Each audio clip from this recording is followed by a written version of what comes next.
नमस्कार दोस्तों, मेरा नाम है प्रदीप चौहान। दोस्तों, पिछले हफ्ते, पिछले रविवार को और उससे पहले भी एक एपिसोड में मैंने आपको बताया था कि किस तरह से अमिताभ बच्चन के एहसान फरामोशी के किस्से आज भी गांधी परिवार को हॉन्ट करते हैं। किस तरह से सोनिया गांधी आज भी अमिताभ बच्चन के उस एहसान फरामोशी को नहीं भूले।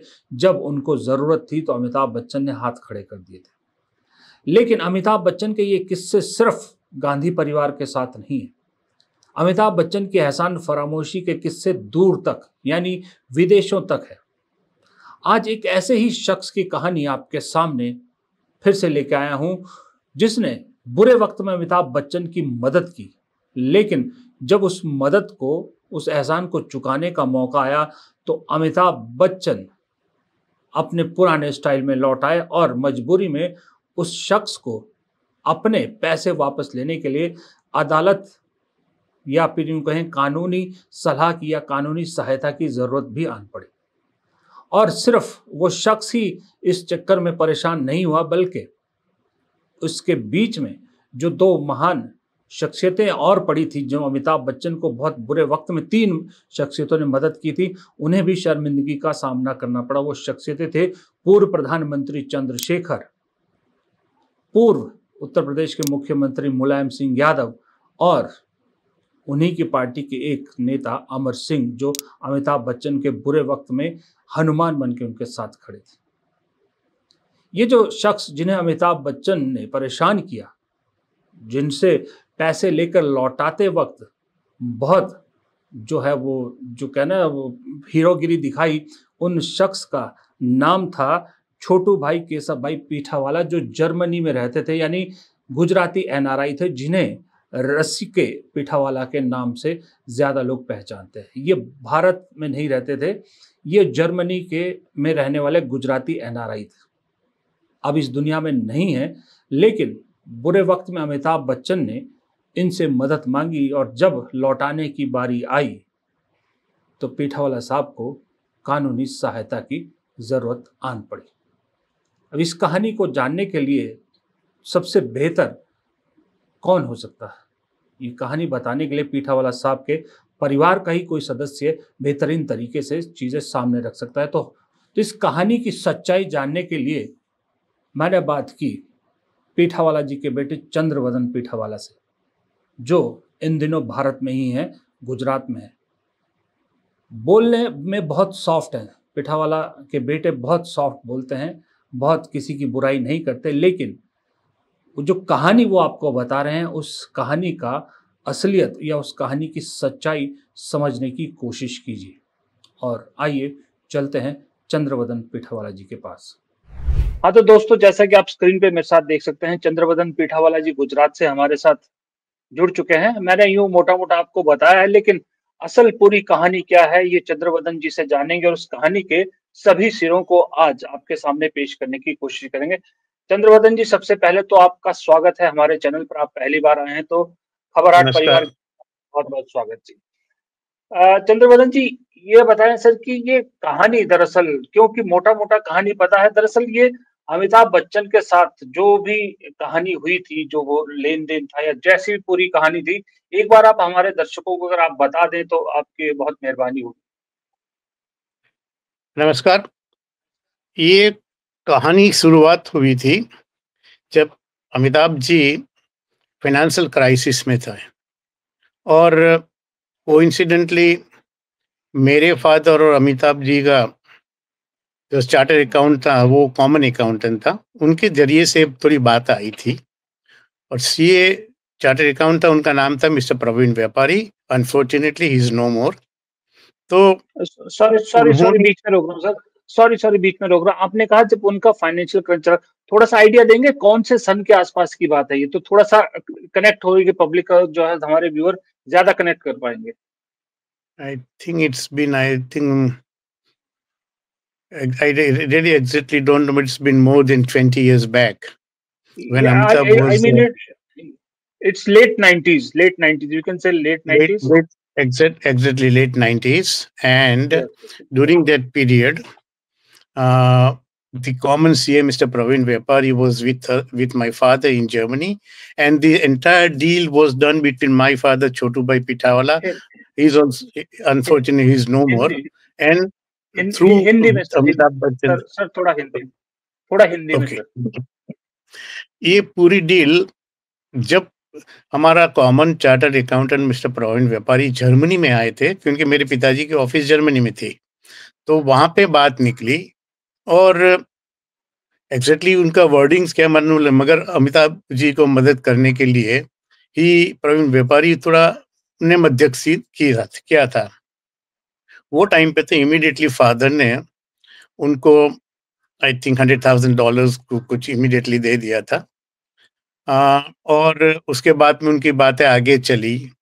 फिर फाइनेंस दे एंटर्ड इनटू, वो कहीं न कहीं ऐसे एग्रीमेंट पर आए हुए उनको फाइनेंशियल सपोर्ट करने के लिए, knowing that Amitabh Bachchan was a superstar and he, of course, everybody, हर आदमी ऐसे फाइनेंशियल क्रश में आता है। वो अमिताभ भाई, वो कुछ बड़ी बात नहीं है, मगर ऐसी हालात पे जब आए तो मेरा फादर गांधी विचारधारा पे चलने वाले थे। जर्मनी में वो करीबन 50 साल से नॉन रेसिडेंट्स रहे थे और उनके ऑफिस जर्मनी थे। वहीं से उन्होंने सब कारोबार किया, तो वहीं से उन्होंने उनको फाइनेंस किया था।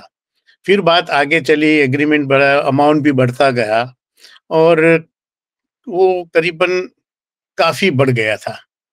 फिर जब एग्रीमेंट के हिसाब से पैसा देने की बात आई तो उसमें बहुत सारे डिले हुआ और इस पैसे के मामले के अंदर कई बड़े नेताओं भी थे, उत्तर प्रदेश से थे, कोई एमपी थे मिस्टर सिंह कर वो भी थे और उनके मध्यस्थी में सब किया गया था। फिर पैसा देने की बात आई तो अमिताभ वाज रिलक्टेंट।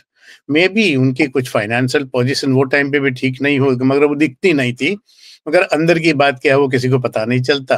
तो वो प्रोलॉन्ग हो रहा था। जब 3 साल का पीरियड निकल जाता था तो मेरा फादर ही वाज कंस्ट्रेंट कि उनको मजबूरी से भी उनके सामने मुकदमा दाखिल करना पड़ा और उसमें थोड़ा मामला ये भी आता था कि पूरा ट्रांजैक्शन आउट ऑफ कंट्री हुआ था। मेरे फादर तो नॉन रेसिडेंट्स थे, वो उन्होंने वहाँ पे पैसा कमाया और उन्होंने आउट टू आउट दूसरी कंट्री में, उनको अमेरिका में और कहाँ पे पैसा चाहिए उन्होंने दे दिया था। मगर बात अमिताभ बच्चन जी की आती थी कि वो टाइम पे वो नॉन रेसिडेंट्स थे कि नहीं। जब पैसा देने की बात आई तो वो नॉन रेसिडेंट्स थे कि नहीं और पैसा कैसे दे, वो मामले में कुछ शायद उलझन में पड़े थे। वो बातें चलती थी। एक बार मैं भी इस मीटिंग में अमिताभ जी के घर में, मेरे पिताजी और हम चार्टर्ड अकाउंटेंट और सबके साथ में हम लोग गए थे। बातें तो अच्छी हो रही थी, फिर भी जब टाइम एक्सपायर हो रहा था तो मुकदमे में बात आई, तब अमिताभ जी को थोड़ा प्रॉब्लम देखा है, नजर में आया कि अभी प्रॉब्लम आ जाएगा लीगल पॉइंट ऑफ व्यू। तब उन्होंने फादर से बैठकर पैसा रिटर्न करने का शेड्यूल बनाया और दिया भी पैसा।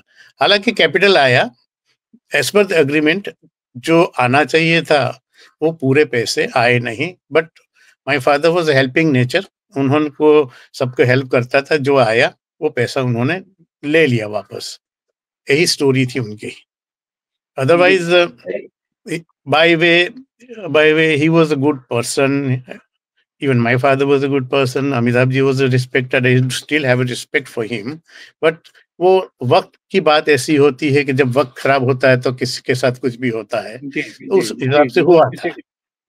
जी पिठावल साहब, एक चीज बताइए, जी 2-3 चीजें मैं क्लियर करना चाहता हूँ। एक तो है कि आपके पिता जर्मनी के रेजिडेंट थे?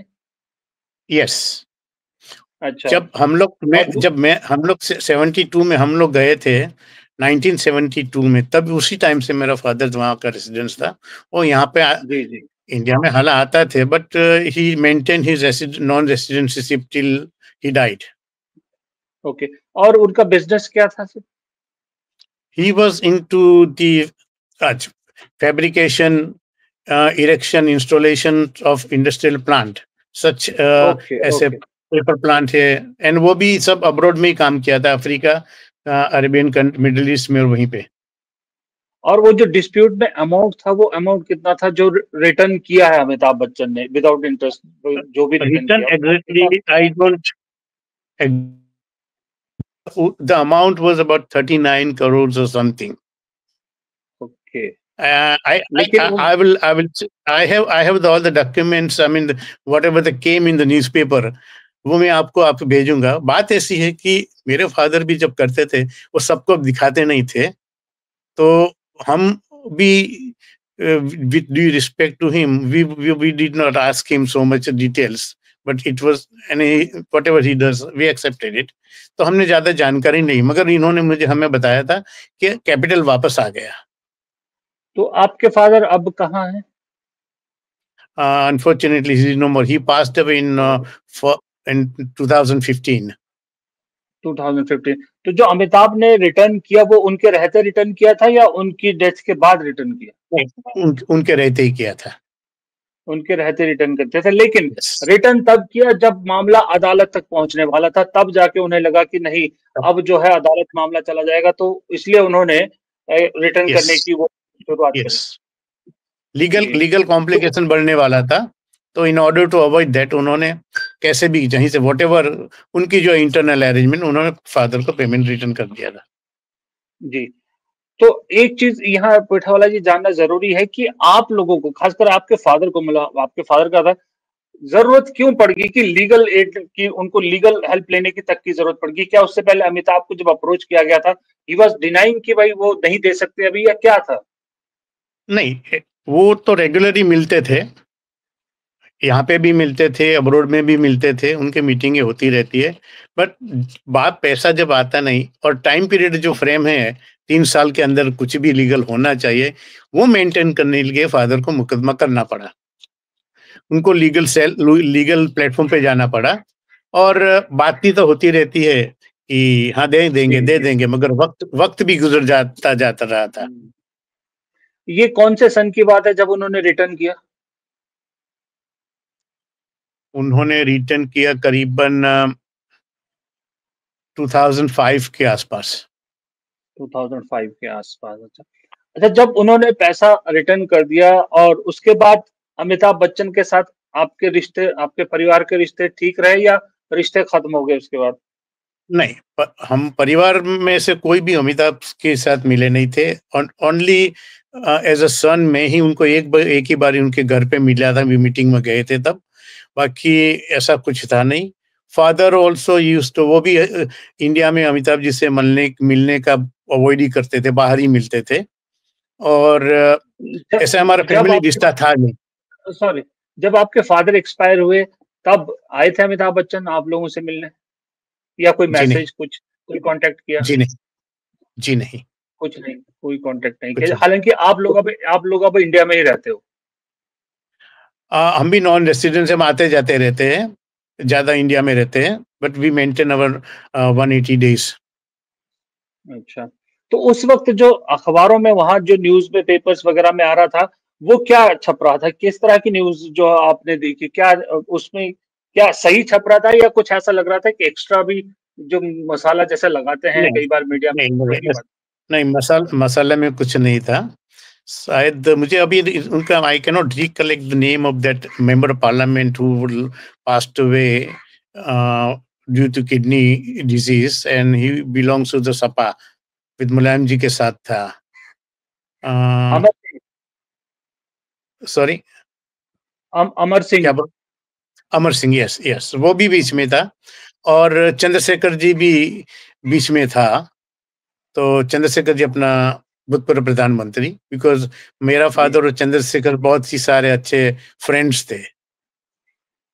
नहीं, अमर सिंह का आपने नाम लिया, अमर सिंह ने क्या रोल प्ले किया? अमर सिंह ने दोनों को मिलवाया आपस में, या अमर सिंह की क्या कहानी थी?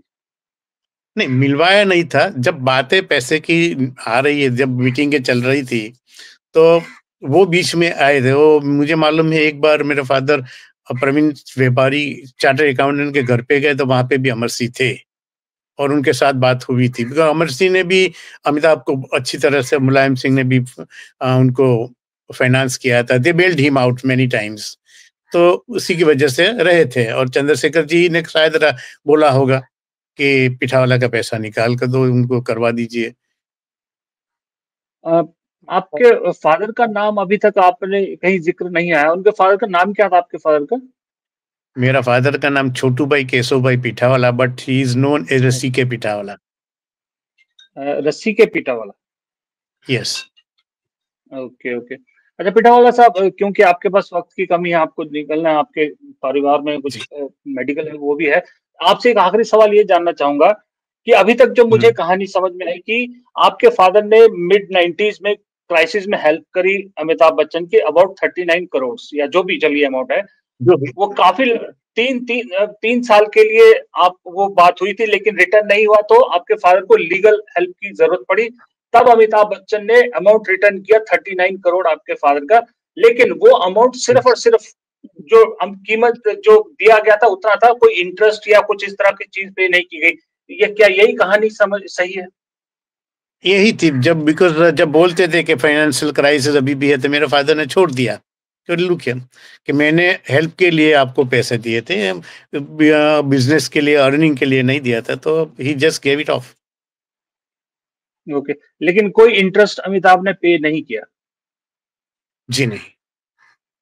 और वो जो जो जो पैसा था 39 करोड़, वो एक साथ दिया गया था कि वो भी पार्शल पार्शल पेमेंट की गई थी? नहीं, पैसा सब साथ में ही दिया था। जब मेरे फादर ने हमको यही बोला था कि our capital has come back. Okay okay, चलिए ठीक है sir, so nice of you, आपने इतना टाइम निकाला, अपनी कहानी हमें बताई, थैंक यू। अमिताभ बच्चन के बारे में शायद ये पता ही नहीं था लोगों को। वेरी वेरी जी, थैंक यू वेरी मच आपका, और थैंक यू सो मच। कोशिश थैंक करेंगे यू। कि एक बार फिर आपसे दोबारा मिले। बहुत बहुत शुक्रिया। जी, थैंक यू। बहुत बहुत शुक्रिया। Thank you. तो दोस्तों, ये थी अमिताभ की एक और कहानी, महानायक का एक और नालायक कारनामा। ऐसे बहुत से कारनामे हैं, वक्त वक्त पे फिर आपके सामने लेके आएंगे। फिलहाल इस एपिसोड में इतना ही। पसंद आया हो वीडियो तो लाइक ज़रूर कीजिएगा, दोस्तों के साथ शेयर कीजिएगा, कमेंट बॉक्स में अपनी राय ज़रूर दीजिएगा, और चैनल को अगर सब्सक्राइब नहीं किया है तो प्लीज़ चैनल को सब्सक्राइब ज़रूर कीजिएगा। अगर आप यूट्यूब पे देख रहे हैं, अगर फेसबुक पे देख रहे हैं तो फॉलो करना मत भूलिएगा। नमस्कार।